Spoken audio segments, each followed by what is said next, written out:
This week on Beyond Stillness, Stories After Stroke, we welcome mother, wife, and caregiver Nikki Juvan, who lives in Middlebury, Vermont.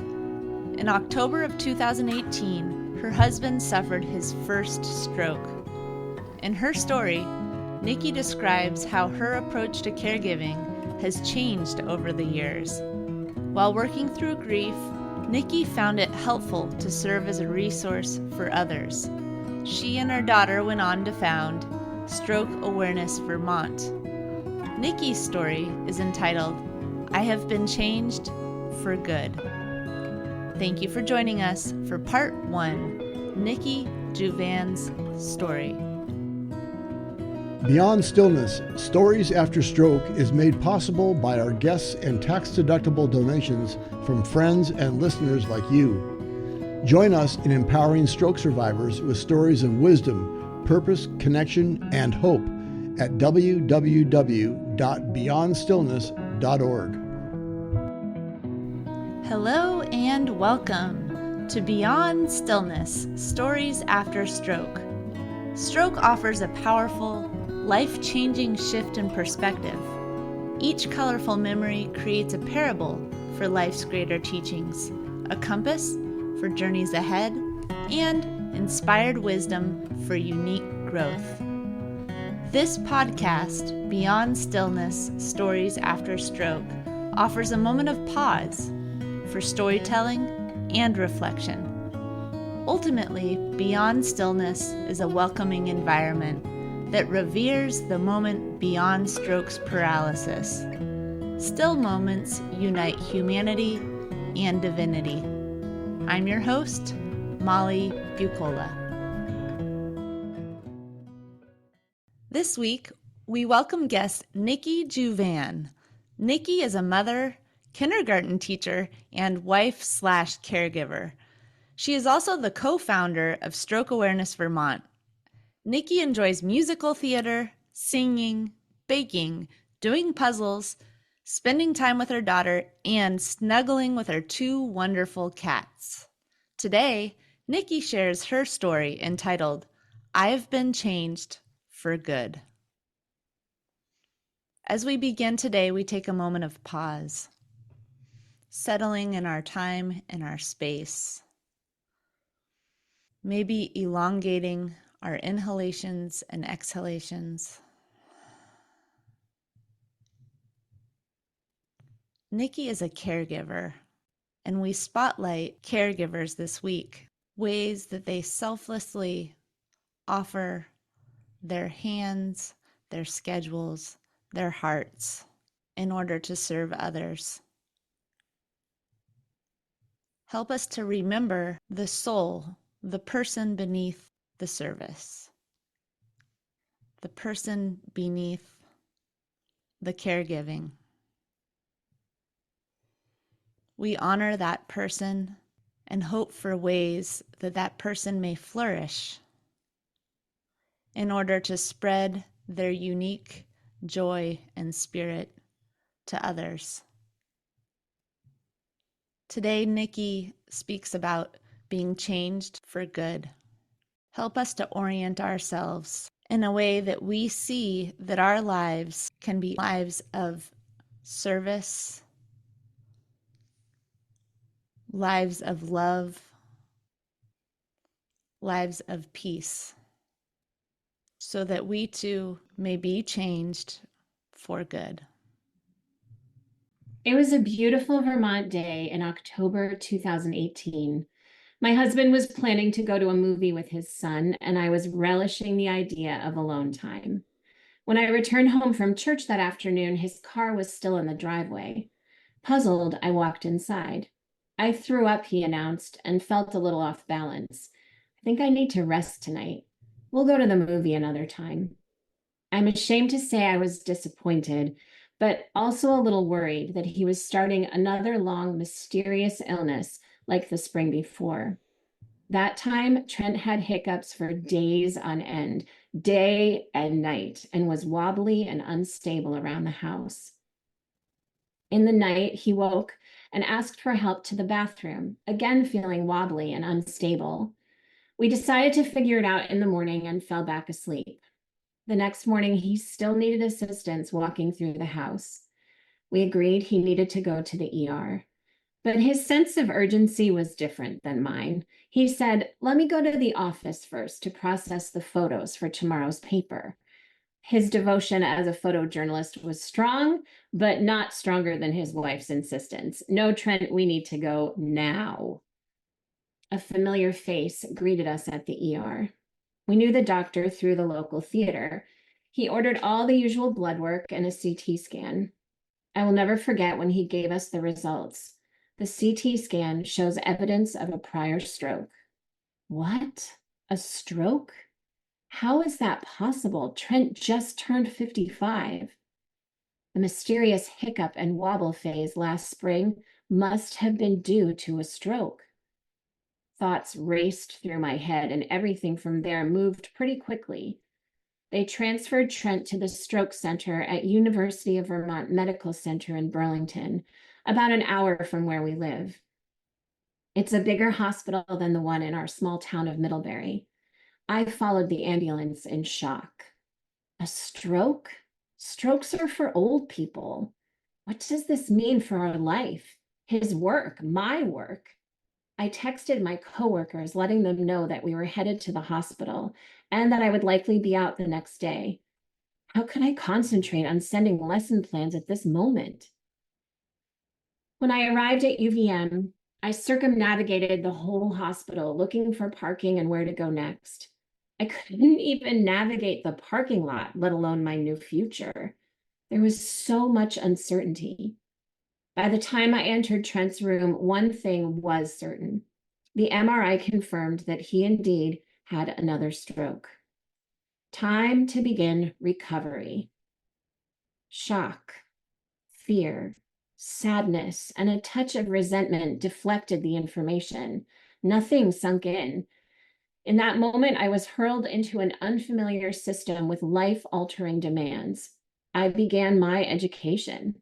I quickly learned that the on-call doctors and nurses changed, sometimes every day. I had to be the constant for him. I kept track of his visits, medications, test results, therapies, insurance approvals, all these new necessities as his brain worked to rest and recover. Later that week, they transferred Trent to Fanny Inpatient Rehabilitation Unit. During the transfer, I followed the ambulance. This time, I felt relieved. We knew it was a stroke and what he was working to regain.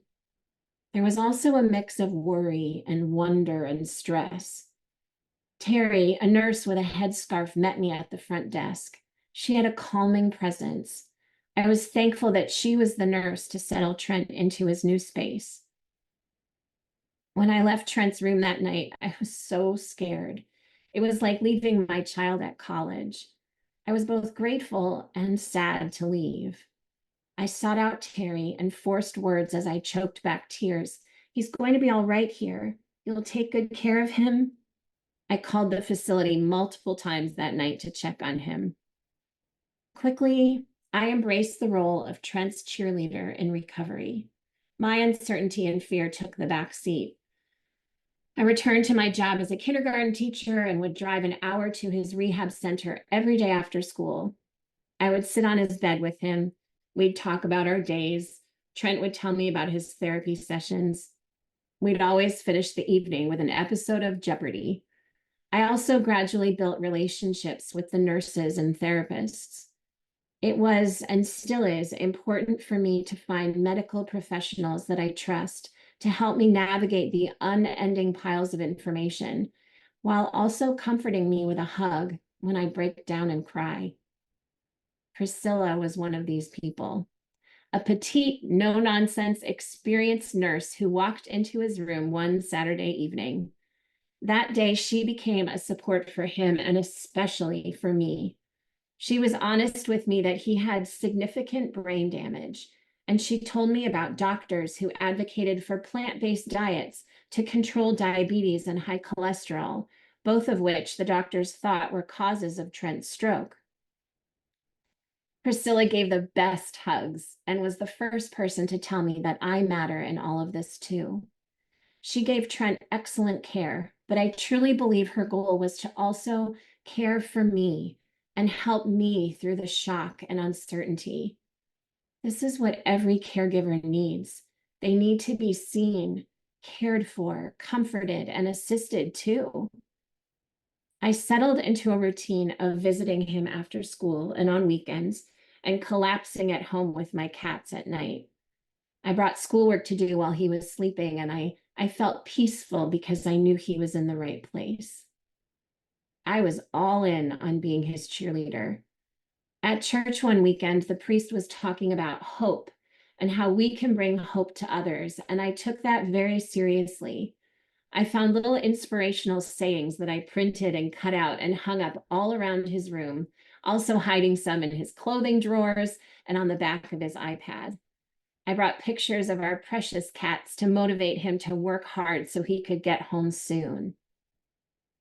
He was discharged exactly a month later on the day before Thanksgiving. Everything felt new as we got used to the modifications that had to be made for him now, like having to take the door off the downstairs bathroom so he could get in with his walker.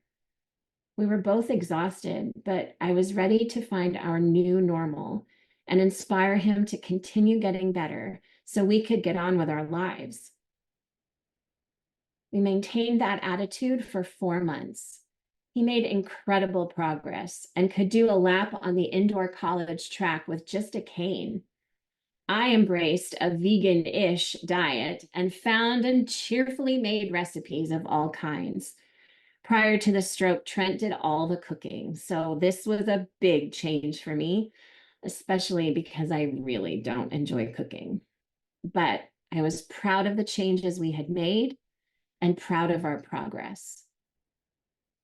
On Tuesday, March 19th, 2019, just 4 months after his release from inpatient rehab, we had a setback. He had another stroke, even though we had corrected all those risk factors. But I thought, I'm an expert on stroke recovery now. I can do this. I know exactly what to expect. Hospital, rehab, home to get on with recovery. And we'll get to see Priscilla, our nurse, again. This will only be a minor bump in the road. It didn't work that way. That's one of the most difficult parts of this process. Nothing is predictable. Over the next month, Trent moved to rehab and then back to the hospital 3 times.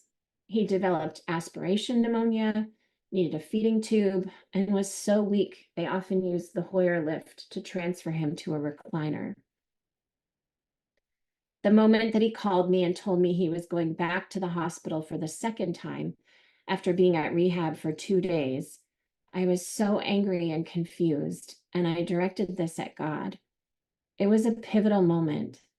I contemplated walking away from the faith I had carried and nurtured my whole life, but I couldn't walk away. I made the choice to cling harder to God and his will and pray for acceptance and strength. My whole life, I've believed that everything happens for a reason and that good can come from anything.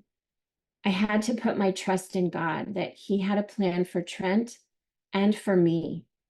For whatever reason, we were being asked to walk this journey, and all I could do was try my best each day to be the support Trent needed.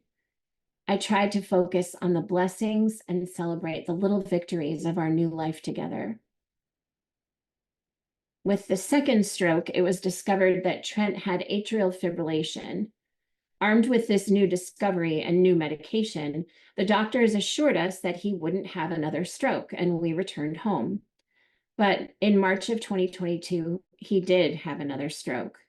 We never saw it coming, and the doctors couldn't give us any reason why this had happened again. As life-altering as the first 2 strokes were, this one was accompanied by fear. Fear that any day he could have another one, and no one knew why or how to prevent it. This fear colored our lives for months, and every day I felt this added stress when I was advocating for him or fighting insurance so he could get the therapy he needed. The stress and fear were taking their toll. Again, I had to consciously make the decision to look beyond the fear, surrender to God, and choose hope. I'm by nature an optimist, perhaps to a fault, having grown up watching classic Broadway musicals and wishing my life could be a musical. Here was the moment where I would choose to climb every mountain and dream new dreams for our life together, choose hope and happiness, use everything we have gone through and learned to help other stroke survivors and caregivers. The first way this happened was in telling the stories of stroke survivors. Trent and I decided to join the University of Vermont Medical Center's stroke support group. While sitting there over Zoom, I was amazed at the challenges and celebrations of each participant and knew I needed to somehow capture their stories. I wish I had heard from other stroke survivors and caregivers earlier in Trent's recovery. The whole group talked about the story sharing idea, but no one wanted to be in charge of this project. I'm the type of person that has to do something about a problem. In a way, I felt helpless to this point and realized this was something I could do. I wanted to offer stories and resources to the stroke community. I started collecting the stories of the stroke survivors in our support group, and together with my daughter, created our Stroke Stories booklet. It was my way of working through grief toward hope.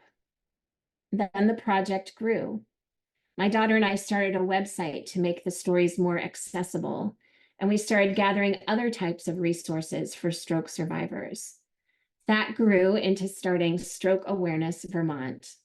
Our mission is to spread awareness about the signs of stroke, share survivor stories, and provide a comprehensive list of resources for stroke survivors and their families. We started connecting with national organizations. Our website now offers a list of state and national resources, support groups, and podcasts, and it is always growing. Really, there was so much I needed when Trent first suffered a stroke. Our hope is to offer a variety of resources to the stroke community because every stroke and caregiver journey is different. Maybe all my work is just a way of avoiding my emotions, but I think it's important to do something, and it has been a source of healing for me and others. I have so many ideas and not enough time. I dream of hosting a caregiver support group. The hospital sends stroke caregivers and family members to me. Talking with those who are at the beginning of their journey has helped me with my grief. I want them to know they are not alone and that there's a whole stroke community of survivors and caregivers out there. I can transform the sadness, tears, questions, heartbreak, and fear into a source of hope for others. Looking back on the past 5.5 years, I've found concrete ways to use this experience to create good in the world. Ultimately, that is what has guided me through the changes and grief. If I can make the road a little easier for someone else by sharing my experience and resources, then perhaps I will find the meaning in it all and continue to bring hope into the world. I've realized that I've outgrown my ability to be Trent's cheerleader, but instead have learned to accompany him in ways that feel right to him. That looks different every day. I've also realized that 5.5 years ago, I started my own journey through recovery as a wife and caregiver. I haven't figured it all out. It's an ever-changing journey. Sometimes I have to take a step back, see the big picture, and focus on myself. We can get lost in the daily. We can get lost in caring for the stroke survivor. I want caregivers to know they are important, just like Priscilla urged in the hospital that day. It's hard for stroke survivors, but it's hard for caregivers too. My life shifted in a profound way. There are a few lines from the Broadway musical Wicked that speak to me these days. They say, "I've heard it said that people come into our lives for a reason, bringing something we must learn and we are led to those who help us most to grow if we let them. Who can say if I've been changed for the better? But because I knew you, I have been changed for good. I think back to Priscilla, all the great therapists we have worked with, the stroke survivors we've met, the people in the adult day center that Trent attends, the caregivers who support me as I hopefully support them. The list goes on and on. I know that each and every person and each and every experience has changed me and helped me grow. I am a caregiver to my husband, a stroke survivor. This is part of my identity now, whether I wanted it or not. And while everything in our lives has been changed forever, I can continue using that for good. Thank you, Nikki. We'll close with a moment of pause.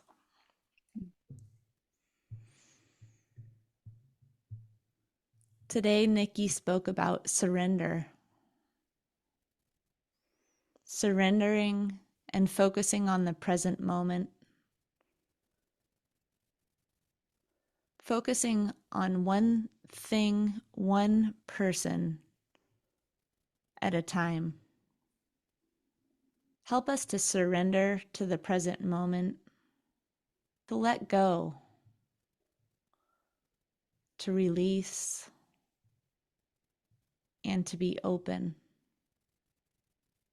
Today we hold special space for caregivers and all that they do and who they are. And we give thanks. Beyond Stillness, Stories After Stroke is made possible by our guests and tax-deductible donations from friends and listeners like you. Join us in empowering stroke survivors with stories of wisdom, purpose, connection, and hope at www.beyondstillness.org.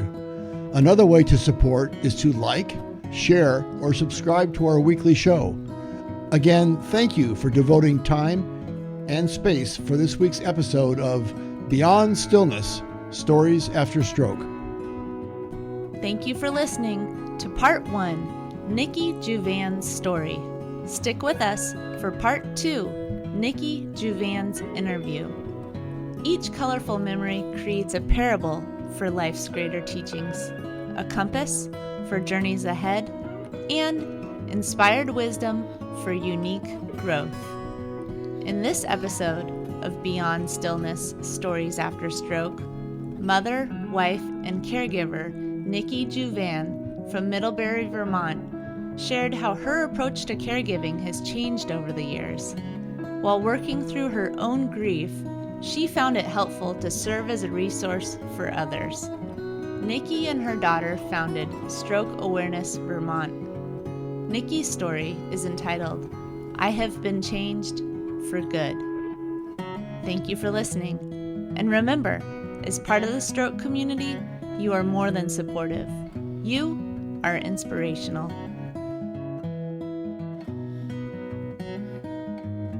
If you are part of the stroke community and have a story you'd like to share on the show, please contact us. Email molly@beyondstillness.org.